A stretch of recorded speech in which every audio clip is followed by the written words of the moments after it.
Hi, I'm Jarek. Hi, I'm Lorna. We're going on a journey to discover the legacy of the American Legion And how that history of the Legion is shaping the vision for our future.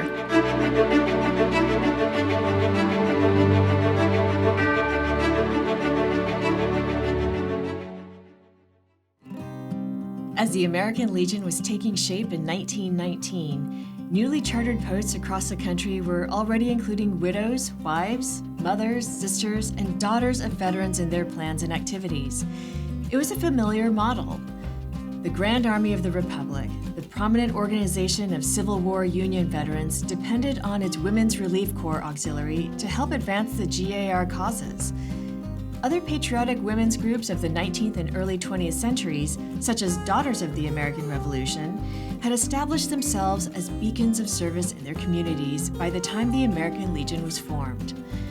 The American Legion established a committee on auxiliaries to take up the matter at the First National Convention in Minneapolis. A number of existing women's groups came to the convention and offered to serve as auxiliaries to the American Legion. The committee, however, politely declined their proposals. They decided the American Legion needed an auxiliary of its own. The American Legion Auxiliary didn't wait. By the time the American Legion formalized plans to start an auxiliary in 1920, the American Legion Auxiliary already had more than 130,000 members in 40 states.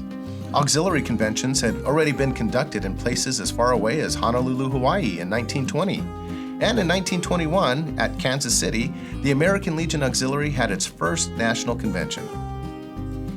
By that time, the American Legion Auxiliary was firmly established.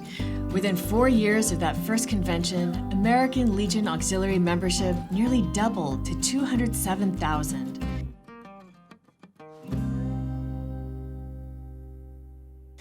The auxiliary supported all the key principles and interests of the American Legion, forming an influential hospitalization committee to match up with the Legion Veterans Rehabilitation Program.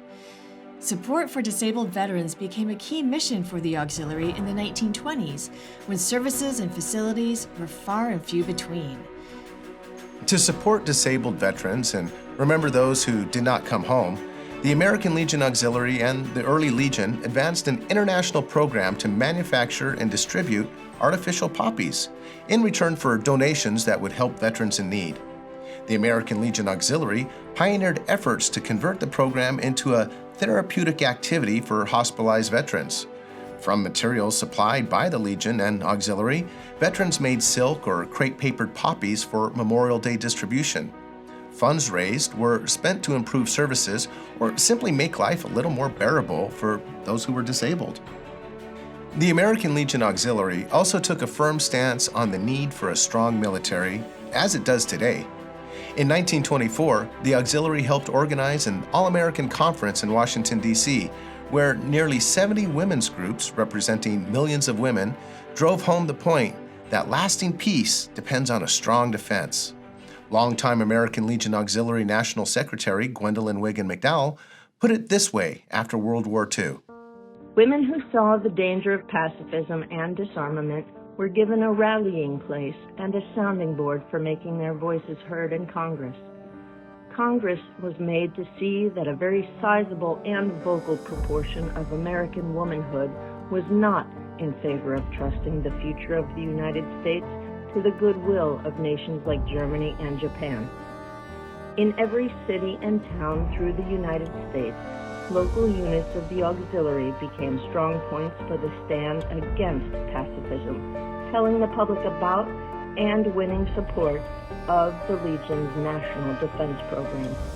The pacifist organizations could no longer claim the solid support of American women. In 1938, American Legion Auxiliary Girls State began, just 3 years after American Legion Boys State originated in Illinois. Its mission, like American Legion Boys State, was to encourage young women to become knowledgeable and active in government. 9 years later, American Legion Auxiliary Girls Nation began in Washington, D.C., and, as was the case for Boys Nation, Legionnaire President Harry Truman was there to greet the first class. The program has inspired thousands of leaders over the decades. One such participant, Michelle Johnson of Spencer, Iowa, ran for governor of Hawkeye American Legion Auxiliary Girls State in 1976. She didn't win, but she took her first plane ride that year to an American Legion Auxiliary-sponsored bicentennial celebration in Washington, D.C. The next year, she was accepted into the U.S. Air Force Academy.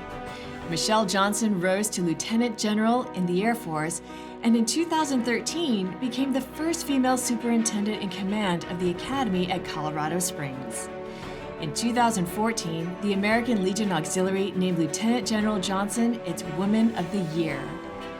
The American Legion Auxiliary expanded its support for veterans in 2000 by sponsoring, with VA, the National Veterans Creative Arts Festival. The annual event helps veterans heal through art, dance, music, and creative writing.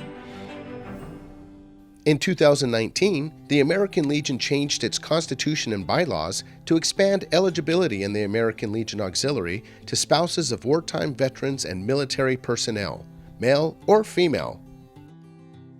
From Poppy distributions to Girls State to the Creative Arts Festival, the American Legion Auxiliary has upheld the values of the Legion and worked alongside Legionnaires in communities, states, and the nation to strengthen America in uncountable ways since 1919.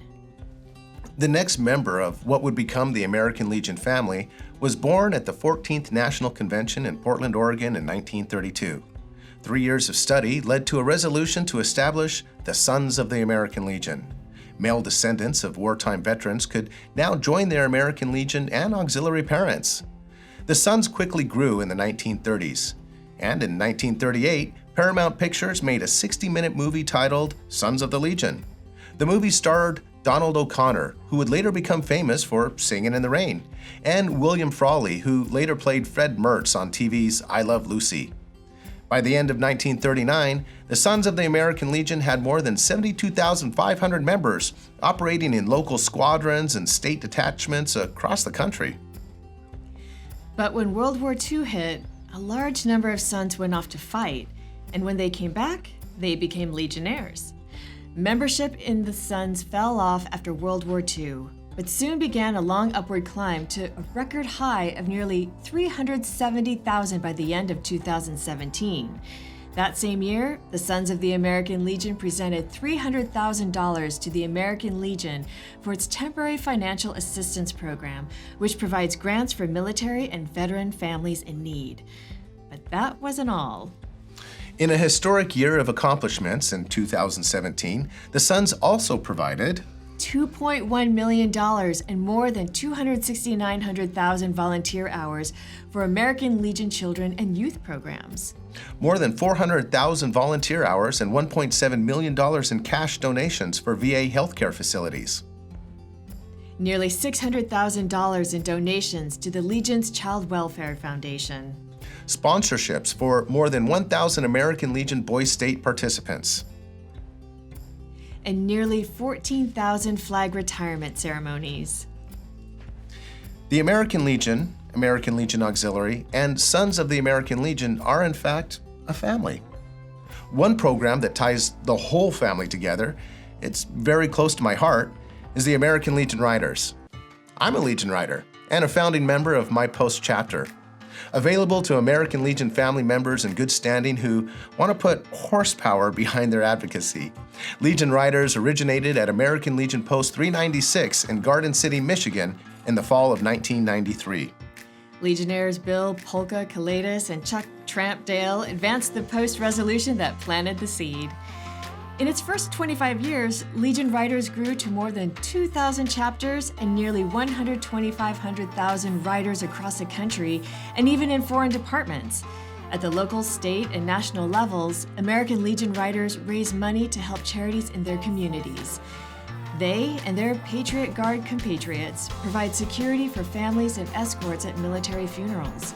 They also conduct rides to honor and remember the fallen, including the annual Rolling Thunder event in Washington, D.C.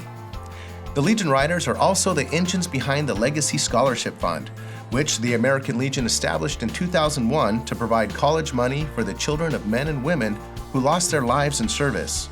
after the terrorist attacks of 9/11, later to include children of veterans with service-connected disability ratings of 50% or greater. And the biggest annual event for the Legion Riders is the Legacy Run.